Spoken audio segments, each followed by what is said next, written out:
लोकसभा चुनाव 2024 को लेकर इंडिया दल तैयार हुआ है, जिसमें 26 विपक्षी पार्टियां हैं। अखिलेश यादव की समाजवादी पार्टी और कांग्रेस पार्टी भी इसी दल में शामिल है। लेकिन जैसा कि आप सब भली भांति जानते हैं कि ये दल तैयार हुआ है लोकसभा चुनाव 2024 के लिए।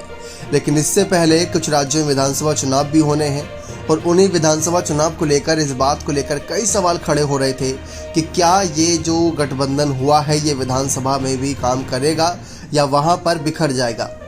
तो इस बात को लेकर अखिलेश यादव ने, जो समाजवादी पार्टी के अध्यक्ष हैं, उन्होंने साफ तौर पर अपनी बातें रखी कि चाहे राजस्थान हो, मध्य प्रदेश हो, छत्तीसगढ़ हो, इन राज्यों में उन सीटों पर अपने प्रत्याशी सपा उतारेगी जिन सीटों पर सपा को मजबूती से वोट मिलते आए हैं, और कुछ नई सीटों की तलाश में भी रहेगी क्योंकि पार्टी आगे के विस्तार के बारे में भी सोचेगी। तो ये बात साफ कर दी गई है कि चाहे कांग्रेस भाजपा की वो जंग अलग हो, लेकिन सपा अपने प्रत्याशी उन्हीं सीट पर उतारेगी जहां पर उनकी मजबूती होगी। यानी कि कांग्रेस के खिलाफ भी अपने प्रत्याशी उतारने का मन बना रहे हैं अखिलेश यादव।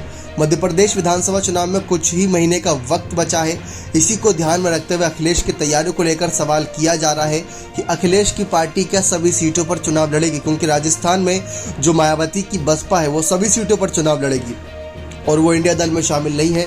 तो इसको लेकर तमाम सवाल खड़े थे, लेकिन अब बात साफ हो गई है कि अखिलेश यादव यहाँ पर भी आगे अपना कहीं ना कहीं सीट बंटवारे को लेकर जो चर्चा है वो सिर्फ लोकसभा चुनाव तक सीमित रखना चाहते हैं।